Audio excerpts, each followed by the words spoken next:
Please, who hasn't heard that song about 100 times, if not more? Any bar that you still walk into in 2015, you're going to hear it, and it's been around since 1987.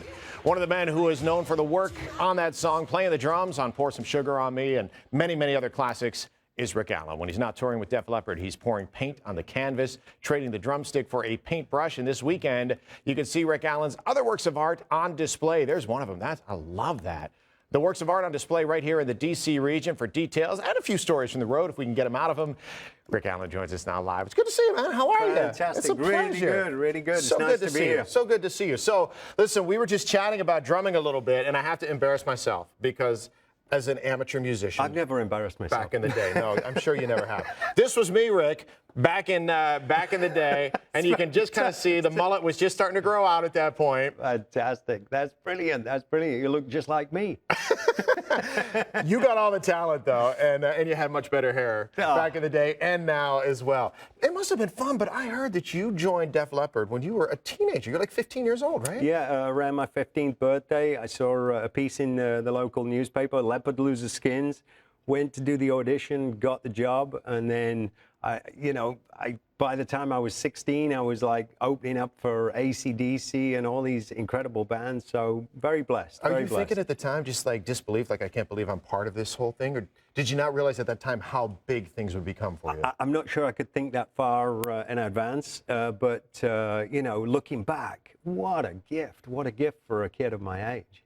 And the fact that Def Leppard has been one of the bands, I mean, obviously at the time, you guys were the best of that genre of music. But you had the staying power, though, and a lot of bands, they peaked and then they fell apart. You guys have been going strong ever since. Why do you think so? I think because we're friends and we enjoy each other's company and we keep writing new songs and we love what we do. Yeah, you're still playing a lot of the old stuff, too, which people love, I know. And I heard, are you doing the whole Hysteria? Yeah, we did. We actually did when we were in Vegas last year, which was incredible to do the whole thing from start to finish.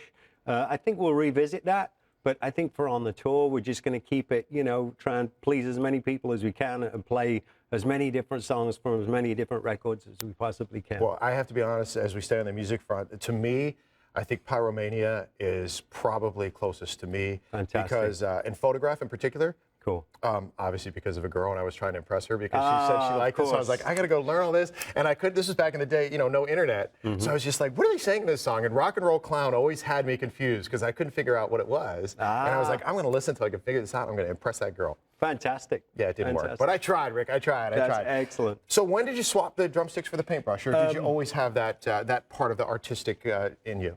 This was more remembering how things were when I was a kid. I always enjoyed using my camera, and then it just developed from there. I started working with a company called Scene 4, and then more recently I met up with Wentworth, and they said, well, why don't you start throwing paint on the canvas? We're looking at some of the works right now, and we're showing some of them on the screen. You have a lot of, we saw the flags, now we see the U.S. Capitol, and now we're in London now. I don't want to ask you about politics, but is it a patriotism theme for you? Somewhat, but it's more just paying homage to, my life in England, growing up in England, and then finally coming over here.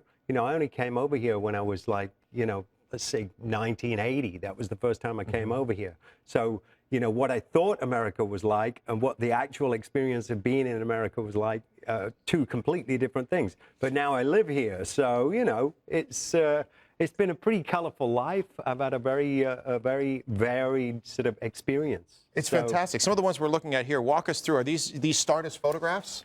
That started as a photograph. This one in particular right here? And this is obviously an enlarged handprint. And this started before I even came here. This is really the mystery of, the journey that we all take. And like I say, coming to America for me was very special. And this was part of that journey of coming here. Well, your journey is unique compared to many. We all know the story about you lost your arm in an accident when you were young. I mean, you're 21 years old, right? Yeah. But you already had a couple albums under your belt. You went ahead, you didn't let that stop you. You basically relearned how to play the drums with one arm, which I think got you a lot of attention, but a lot of people also realize that they can do things probably because you didn't quit, you didn't give up. you know what? If I can inspire people just by things that I do in my life, what a gift that is. And I've just been very fortunate that I was able to find that the strength of the human spirit and get myself back up. And I love doing what I do. I love playing drums, and this is just another way to express myself in the same way that I do with my music. Did you ever think that you wouldn't be able to play drums again? I did. In the early days, it was really hard, but the support I got from family, the rest of the guys in the band, and then thousands and thousands of letters from all over the planet, I'm like, you know what? I need to keep doing this. Not just for myself, but for all the people around me. Well, thank goodness you did, because the band's been going strong for decades now. The artwork is fantastic. I want to let you know where you can go out and meet Rick and check out some of his artwork if you like. Wentworth Gallery has a couple of locations. Saturday's going to be a busy day for you, Rick, from 12 until 3 at the Wentworth Gallery at Montgomery Mall. Then you get a little break, maybe some dinner, from 6 until 9 o'clock at the Wentworth Gallery at Tyson's Galleria. Now, you should RSVP if you really want to make sure to go, but hopefully there'll be room for everybody to come out and see. And then, if you want to go see the music, July 2nd at Jiffy Lube Live, you guys are going to be playing with Styx and Tesla, I believe, on the road this year. That's right. That should be a fun show. Yeah, we played with both those bands before. Great guys. I'm sure people will love the whole package, so come on out. That's awesome. Rick's great to see you. Fantastic. Good luck and congratulations on everything. We'll send it back over to you, ladies. I love those pieces of art. Aren't they great, Al? Yeah, really nice. Beautiful and inspiring. All right, thanks, Steve. It is now 9:48, right? I think so. Okay, on this Yeah, there's the Thursday. clock. Glare on the camera. Coming up next, we're going under the big top with the Ringling Brothers and Barnum and Bailey Circus. Oh, and Bob. And Bob Barnard and Bailey. And Bailey and Barnum and, yeah, Barnum and. Barnard and All right. Bailey, yeah.